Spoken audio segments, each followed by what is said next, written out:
Justin is a man who worships his own reflection.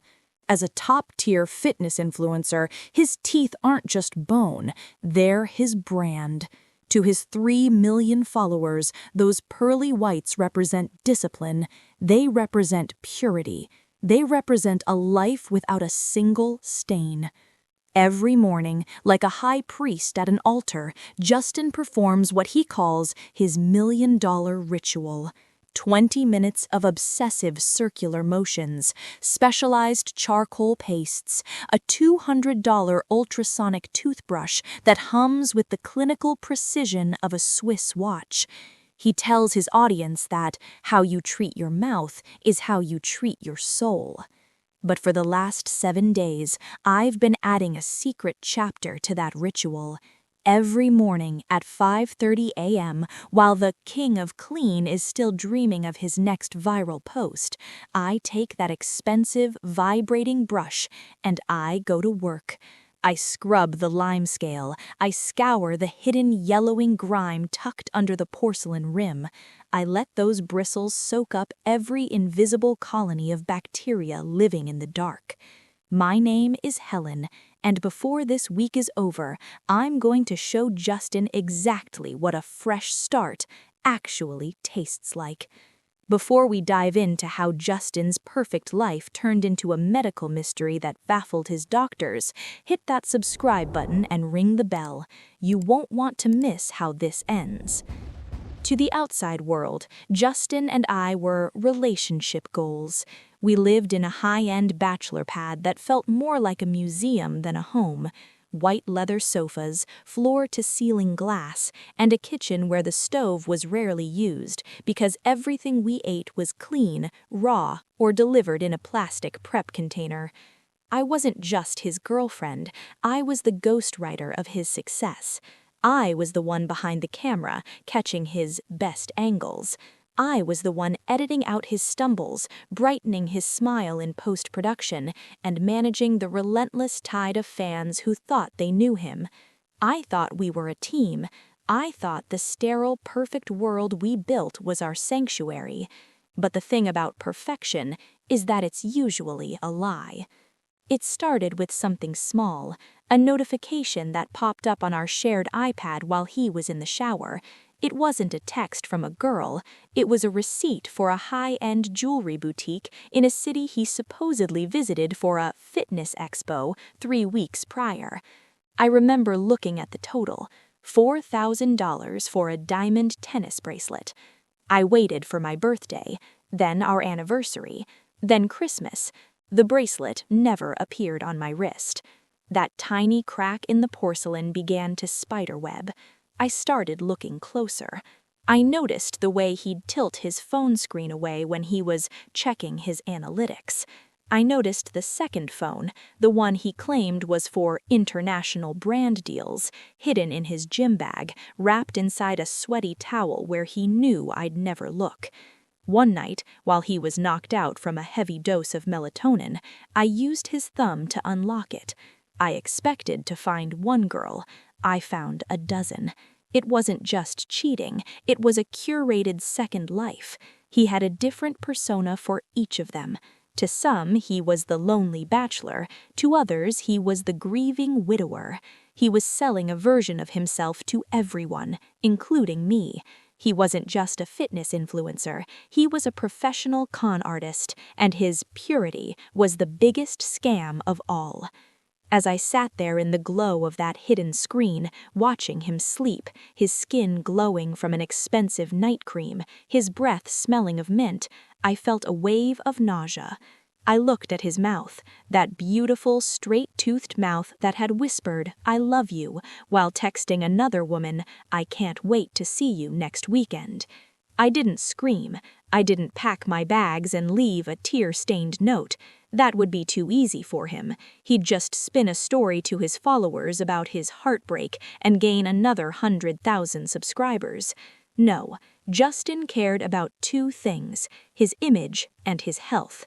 If I wanted to hurt him, I had to go for the one thing he valued most. I had to go for that $1 million smile. I walked into our pristine, white-tiled bathroom and looked at his toothbrush sitting in its charging cradle. It looked so clean, so innocent. That was the night the morning ritual changed forever. Most people ask the same question when they hear a story like mine. Why didn't you just leave? It sounds so simple. Pack a suitcase, call an Uber, block his number, and vanish into the night. But when you've spent 3 years building someone else's pedestal, you don't just walk away. You realize that if you leave quietly, he wins. He keeps the high-end bachelor pad, he keeps the 3 million followers, and he keeps the perfect guy narrative that I helped him write. If I left then, I'd just be another crazy ex he'd use for engagement on his next vulnerability post. I stood in the center of our living room at 3 a.m., surrounded by the cold, sterile luxury of his success. This apartment was a gilded cage. Every surface was polished marble or brushed steel. There were no family photos, no clutter, no warmth, just framed magazine covers of Justin and mirrors. So many mirrors. Everywhere you turned, you were forced to look at a version of yourself that wasn't quite good enough for this space. The silence of the penthouse was deafening. I could hear the hum of the climate control and the distant thud of the elevator, but inside, I was screaming. My mind was a blur of every lie he'd told me over the last 6 months, every late-night edit, every business trip, every "I'm doing this for our future, Helen." The snap didn't happen with a crash of plates or a physical outburst. It was quiet.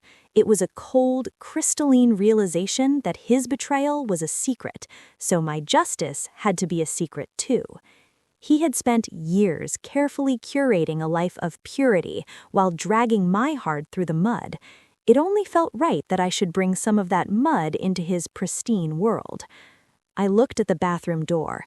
It was slightly ajar, the motion sensor nightlight casting a soft blue glow onto the hallway floor. In that moment, the anger transformed. It wasn't hot anymore. It was freezing. I didn't want a scene. I didn't want a screaming match where he could gaslight me into believing I was the problem. I wanted something more intimate, something that would bypass his ego and strike at his vanity. Justin lived in a world where appearances were everything.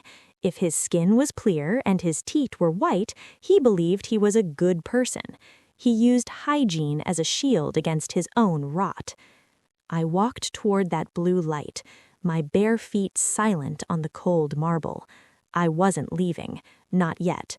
I had 1 more week on the lease, and I was going to make sure that every second of it was dedicated to a new kind of cleanliness. I reached for the door handle. My hand didn't shake. For the first time in years, I felt completely in control. I wasn't a victim anymore. I was a technician, and I had a very specific job to do. Day 1 was the hardest, not because of the guilt, but because of the sheer, heart-pounding adrenaline. My alarm went off at 5:15 a.m., a silent vibration under my pillow that felt like an electric shock. Beside me, Justin was a statue of sculpted muscle and expensive linens, his breathing rhythmic and shallow. He looked peaceful. He looked innocent. That was his greatest talent, looking like a saint while living like a parasite. I slipped out of bed, the cold marble floor grounding me. I didn't turn on the lights. I didn't need to. I knew every inch of this gilded cage. I stepped into the master ensuite, the air thick with the scent of his signature cologne, sandalwood and ambition, and the sharp chemical tang of the bleach tablets he insisted I drop into the toilet tank every Sunday. I reached for it. The silver handle of his ultrasonic toothbrush felt heavy in my hand. I pressed the power button. The high-pitched mechanical whine filled the small space, a sound that usually signaled the start of his perfection ritual, but today it was the sound of my liberation. I knelt on the plush bath mat. I didn't hesitate. I lowered the vibrating head of that $200 brush into the water, past the surface, and began to scrub.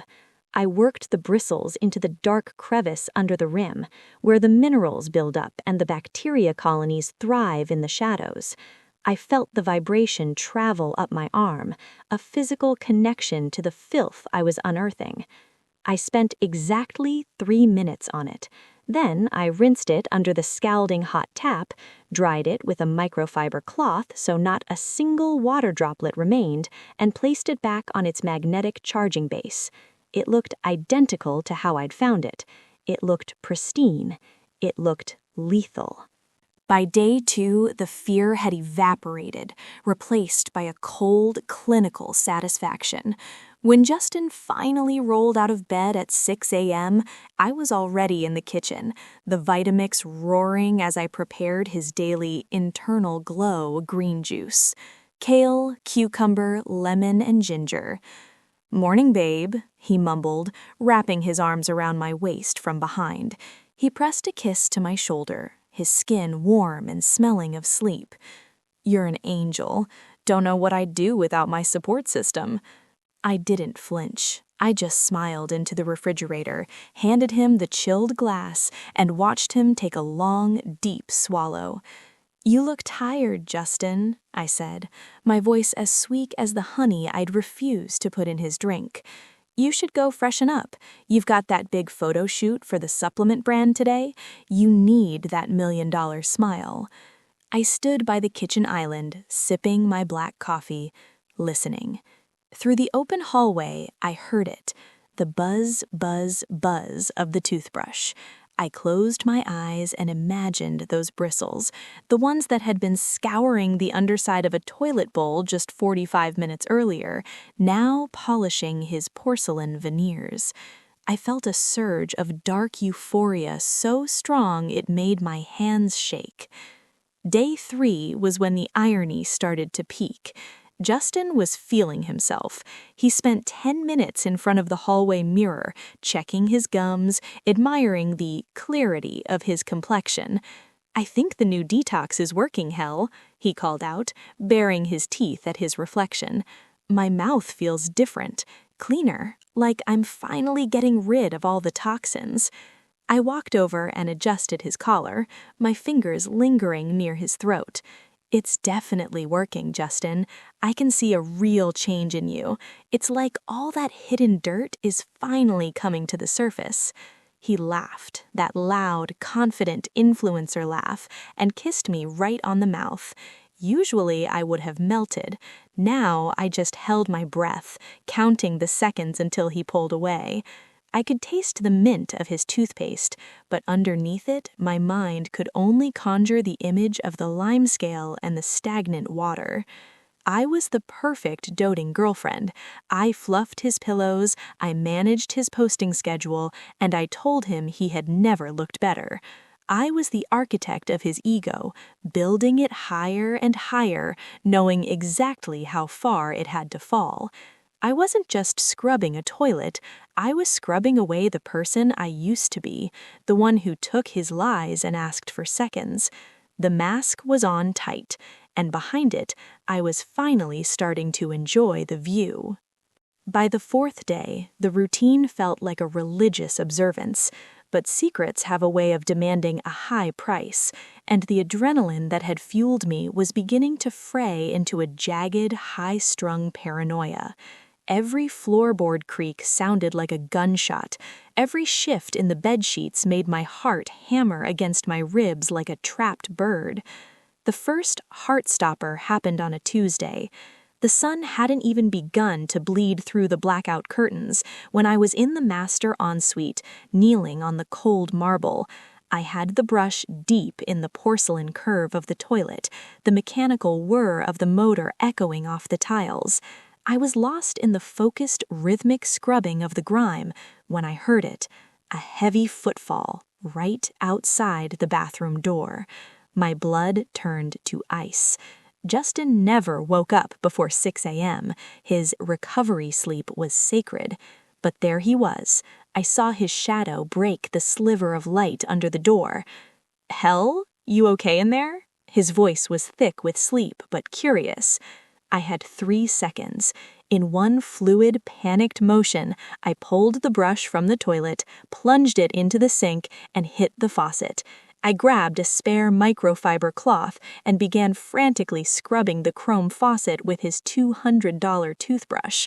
The door swung open. Justin stood there shirtless, squinting against the vanity lights. He looked at me, then at the sink, then at the toothbrush in my hand. "With my brush?" he asked, his brow furrowing. My heart was beating so hard I could feel it in my throat. "No, no, honey," I lied, the words tumbling out like a landslide. "I dropped yours behind the vanity. I was using the old head to get the lime scale off the tap while I looked for it. I didn't want the water spots to show up in your morning routine story today." He stared at me for what felt like an eternity, his eyes scanning the room. Then he let out a sleepy, arrogant chuckle. "God, you're obsessed with my brand, aren't you? That's why I love you. You pay attention to the details I don't even see." He reached down, picked up his clean brush from where I'd frantically set it on the counter, and patted my cheek. "Don't work too hard. I need you rested for tonight." He walked back to bed, leaving me shaking on the floor, the taste of copper in my mouth. I had survived, but the stakes had just shifted. The game wasn't just about revenge anymore, it was about survival. As the days crawled on, the physical toll became a different kind of torture. That evening, Justin decided he wanted to be romantic. He'd had a successful day, his engagement was up, his skin was glowing, and he felt like a king. He dimmed the lights, put on a low, soulful playlist, and pulled me onto the white leather sofa. "I've been so distracted lately, hell," his hand sliding up my neck, his thumb tracing my lower lip. "I want to make it up to you." He leaned in for a kiss, the goodnight kiss. A wave of visceral, oily disgust surged through me. I wasn't just looking at the man who had cheated on me with a dozen women. I was looking at the mouth that had spent the last 4 mornings unknowingly consuming the fermented filth of our plumbing. I could almost see the microscopic bacteria dancing on his lips. I turned my head at the last microsecond, letting his lips land on my cheek. I squeezed my eyes shut, my stomach churning.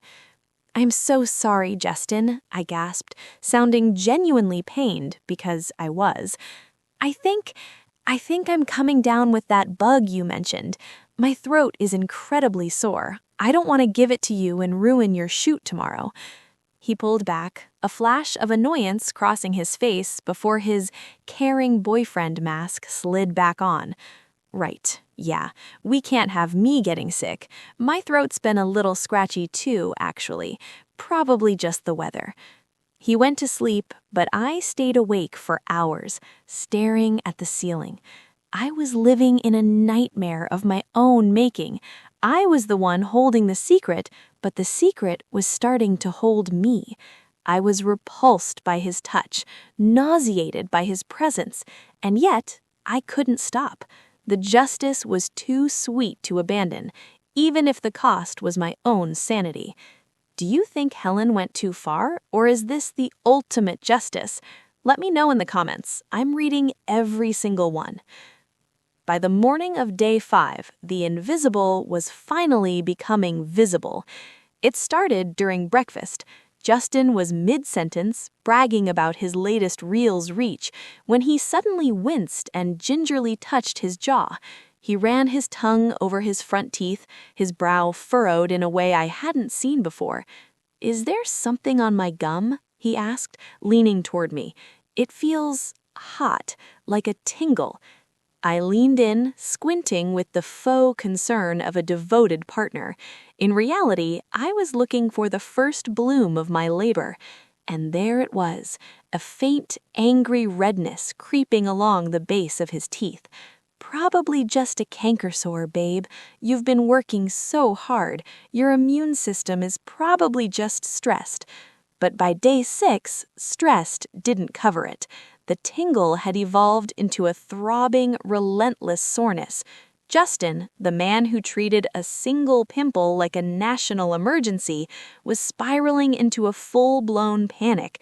For a fitness influencer, a blemish isn't just a health issue, it's a product recall. He canceled his shoots, he went dark on Instagram, he spent hours in front of the magnifying mirror in the bathroom, the very room where my 5:30 a.m. ritual took place, staring in horror as his million-dollar gums began to swell and take on a sickly grayish hue. "I don't understand," he yelled, pacing the marble floor, his voice muffled by the inflammation. "I use the best products. I followed the most sterile routine in the industry. How is this happening?" The irony was delicious. He was throwing thousands of dollars at the problem. He called in favors to see the top periodontists in the city.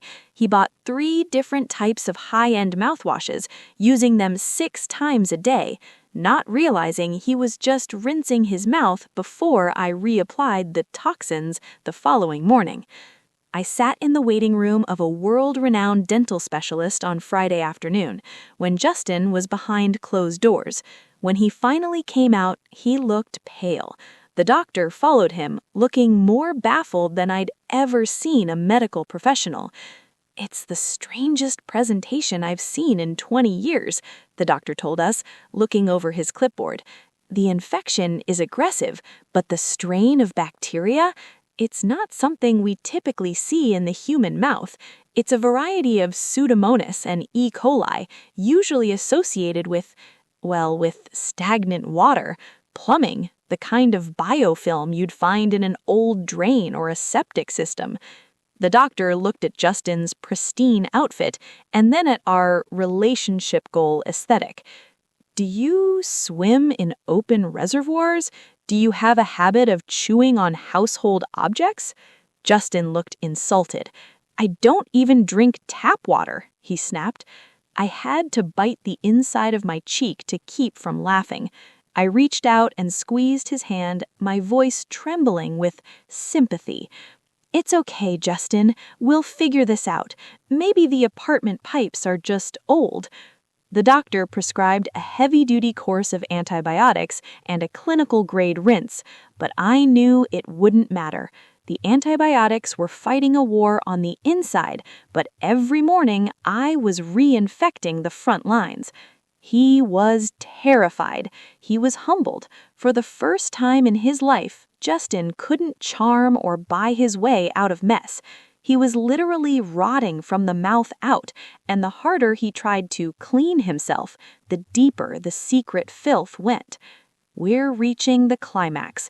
If you're enjoying this story of Gilded Justice, give this video a thumbs up. It really helps the channel grow. The 7th morning felt different. The air in the penthouse was heavy, thick with the scent of antiseptic mouthwash and the unspoken rot of our relationship. I didn't set an alarm this time.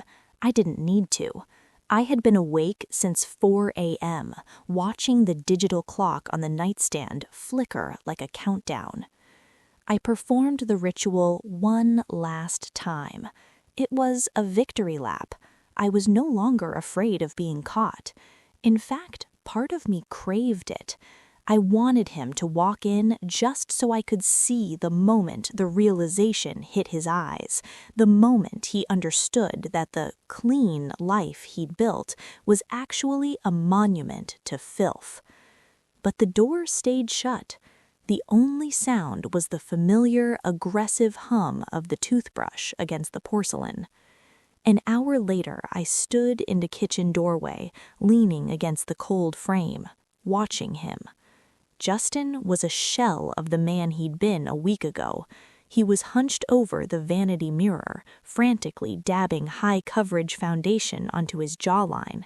He had a major lifestyle photo shoot in 2 hours, a contract worth $50,000, and his face was noticeably lopsided. "I can't do this, hell," he groaned, his voice sounding thick and wet from the swelling. "The camera is going to pick up the inflammation. I look disgusting." "You look like yourself, Justin," I said quietly. He didn't catch the edge in my voice. He just reached for his toothbrush. My heart skipped a beat as I watched him bring it to his lips. I watched the bristles, the ones I had just pulled from the dark, slimy throat of our plumbing, disappear into his mouth. I watched him brush with the same mechanical intensity he always did, unknowingly scrubbing the very essence of the toilet into his bloodstream. It was the most honest moment of our entire relationship. "I have to go," he muttered, grabbing his gym bag and his designer sunglasses. "The agency is losing their minds. I'll be back late. Make sure the lighting in the living room is ready for the evening post, okay?" He didn't kiss me. He didn't even look at me. He just walked out, the scent of his expensive cologne lingering in the hallway like a ghost. The second the elevator pings indicated he was gone, the mask fell off. I didn't cry. I didn't hesitate. I walked into our bedroom and pulled 3 suitcases from the back of the closet.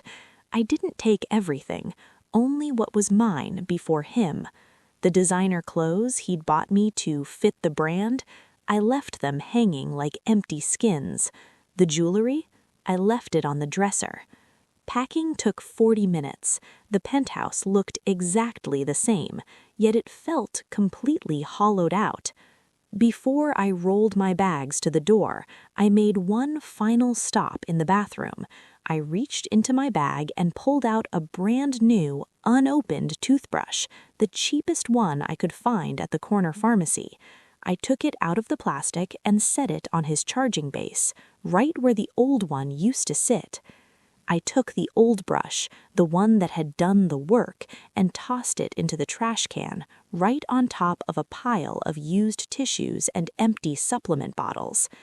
Then I took a piece of his personalized stationery, the thick cream-colored paper he used to sign fan thank yous, and wrote 4 words. "You looked like you needed a fresh start. Hope the taste lingers." I propped the note against the new toothbrush. I didn't need to explain the toilet. I didn't need to explain the infection. Justin was a smart man, and he was a paranoid one. Once he saw that note, his mind would do the rest of the work for me. Every time he looked in a mirror, every time he felt a tingle in his gums, he would wonder. He would replay every morning of the last week in his head until the memory itself turned his stomach. I walked out of the penthouse without looking back. As the elevator descended, I felt a weight lift off my chest that I hadn't even realized I was carrying. The gilded cage was behind me, and for the first time in 3 years, my mouth didn't taste like lies. People often ask what happened after the elevator doors closed. The fallout wasn't an explosion, it was a slow, public evaporation. Justin's $1 million smile didn't recover overnight. The infection, later diagnosed as a rare aggressive form of bacterial periodontitis, required months of treatment. But the physical scars were nothing compared to the psychological ones. The agency dropped him 3 weeks later. It turns out it's hard to sell aspirational health when your jaw is perpetually swollen and you've developed a pathological phobia of your own bathroom. He moved out of the penthouse, unable to stand the sight of the white marble that held the secrets of his downfall. Last I heard, he's still trying to pivot into wellness coaching, but his engagement is a shadow of what it used to be. Every time he posts a selfie, there's always one comment from a burner account asking him if he remembered to change his toothbrush. As for me, I didn't just find a new apartment, I found myself. I stopped editing other people's lives and started living my own, unfiltered, uncurated, and messy.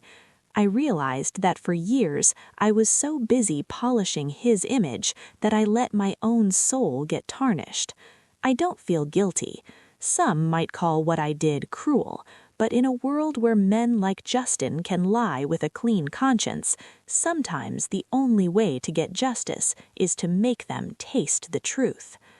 The lesson here is simple. Be careful who you step on while you're climbing towards perfection, because the people who keep your world looking clean are the ones who know exactly where the dirt is hidden. And if you give them a reason to stop protecting you, they might just decide to show you what you're really made of. If you have a story of secret justice, a time when the perfect person in your life finally got what they deserved, email me at the address in the description. I'd love to tell your story. Don't forget to subscribe for more Gilded Justice stories. See you in the next one.